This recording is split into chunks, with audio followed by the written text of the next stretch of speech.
Buenas, mi nombre es Paulina Londoño Baos, soy del Colegio BID y actualmente estoy cursando el grado 11.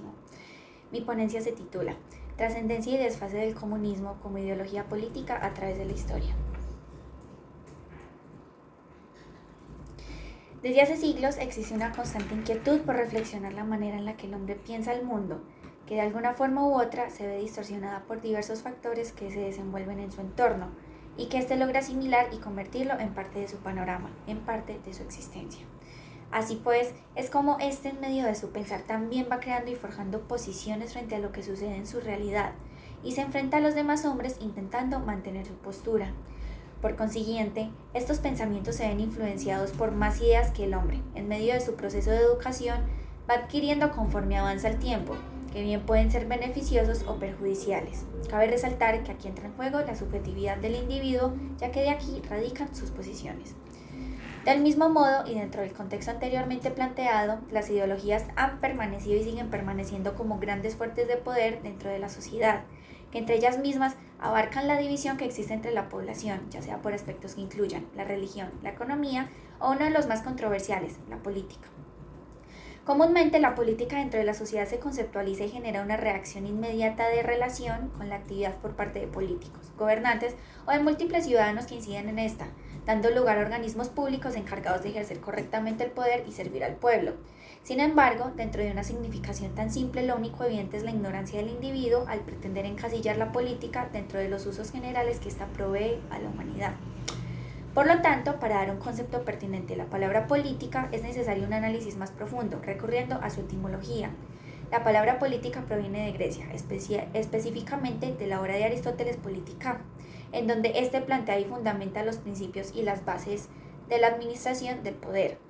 Ahora bien, para los griegos, la política hacía referencia a la polis, que significa ciudadanos. Por lo tanto, la palabra política hace énfasis al vínculo que une al hombre con los demás dentro de su entorno y que los lleva a vivir en sociedad, compartiendo una convivencia y generando lazos. De estas circunstancias nace el hecho de que aquí la política dejó de ser una actividad, dejó de ser una administración de poder, ya la política se convierte en una esencialidad de cada hombre, de su manera de vivir, de su forma de ser.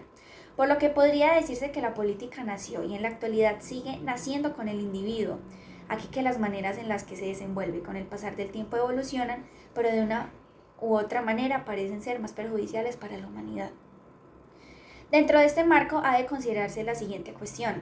¿Podría decirse que la política es una forma de ideología? Es necesario recalcar y hacer énfasis en la palabra ideología y por consiguiente es notorio que este es un concepto bastante complejo de definir, que tiene múltiples interpretaciones pero que es intrínsecamente político, al igual que su representación social. Con Karl Marx fue que la ideología obtuvo un sentido peyorativo, teniendo en cuenta que anteriormente era utilizada como insulto y que hoy en día permanece en la sociedad. Marx afirmaba que la ideología era un concepto mental conformado por lógicas de pensamiento que hacen ver al hombre la realidad de una manera distorsionada. Entonces la ideología es fomentada por las clases dominantes que tienen como objetivo evitar los consensos sociales para poder continuar con las explotaciones al pueblo mediante el poder político. Por lo tanto, las ideologías para Marx no son más que formas de pensar que se le infunden a los oprimidos para que estos vean su situación como algo normal y natural. De allí el Estado se convierte en una potencia ideológica mayor, la cual se derivarán y se afianzarán estructuralmente las clases dominantes, propagando sus ideales, siendo en su mayoría acerca de velar por la propiedad privada. Ahora bien, Marx era comunista y este tenía una percepción particular respecto a esta ideología.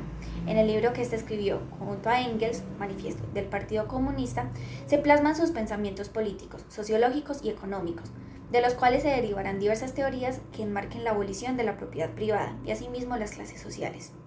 Este divide la sociedad en dos clases, los burgueses, siendo los dueños de los medios de producción, teniendo el control de la economía, y por otra parte están los trabajadores, son los que generan las riquezas pero que únicamente reciben una mínima e injusta remuneración económica. Lo anterior genera lo que Marx llama la lucha de clases, que se fundamenta en cómo una clase somete y explota a otra, mediante diversos factores del sistema y múltiples elementos que ayuden a legitimar y a fortalecer las relaciones de dominación que existen. Ahora bien, de aquí a que Marx proponga la revolución proletaria como un método para terminar con las injusticias que se le estaban imponiendo. Esta consistía en acabar con la propiedad privada de los medios de producción, logrando así acabar completamente con el sistema capitalista, expropiando fábricas y empresas de los capitalistas para volverlas públicas y dar un salario digno a cada trabajador. Entonces el Estado sería quien produce y este debe repartir equitativamente a todas las personas. Si bien es evidente, de aquí nace el comunismo, todo para todos. En términos generales, el comunismo es conocido como un movimiento político que se encarga de forjar una sociedad en donde no haya clases sociales y los medios de producción sean de la comunidad, básicamente. Y así no exista la propiedad privada, en donde la clase trabajadora estaría en el poder.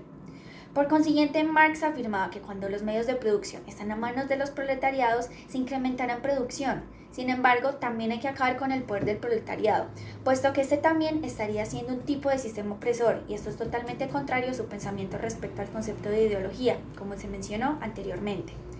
Todo lo planteado por Marx y Engels en su libro es bastante acertado, sin embargo lo que faltó en este fue el factor humano, ese interés particular, influenciado por sentimientos, percepciones y sensaciones que hacen que ese aplicar del comunismo se vea afectado y de alguna forma tergiversado de su conceptualización inicial.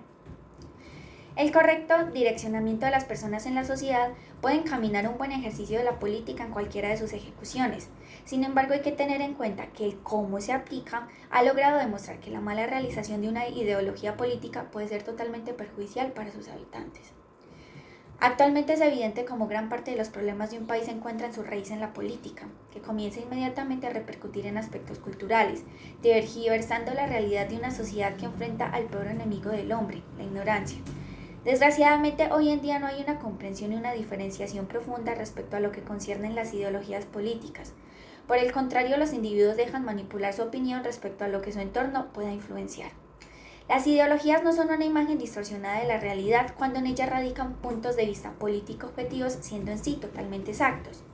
Ahora que con la ideología se pretenda sobrellevar o camuflar la realidad política de una sociedad es otra cuestión muy complicada, pero muy común hoy en nuestra sociedad. Para concluir, el comunismo, como muchos piensan, no es malo, simplemente es y ha sido mal ejecutado por los sistemas actuales que establecen y estructuran el poder en muchos países, que no están preparados tanto en aspectos económicos, culturales y políticos para comenzar a poner en práctica un comunismo que realmente acabe con las desigualdades. Por el contrario, desde la historia misma se ha demostrado que una gran pesadilla para la humanidad es caer en el comunismo, debido a que ninguna de sus implementaciones sociales ha tenido un buen resultado. El ser humano siempre se ha caracterizado por la competitividad con la que nace y con la que se relaciona con lo otro. Los individuos son codiciosos y ambiciosos, por lo cual dentro de una sociedad tan pretenciosa no suena para nada bien el saber que, como se mencionaba anteriormente, este factor humano se reduzca a que el esfuerzo por parte de cada habitante jamás será el mismo. Y hoy en día una persona entre más bienes materiales y económicos tenga, más estatus y prestigio tiene dentro de la sociedad, dando lugar así a que sus inclinaciones sean capitalistas y que el comunismo sea idealizado y de alguna manera se convierta en un imposible para la sociedad actual. Muchas gracias.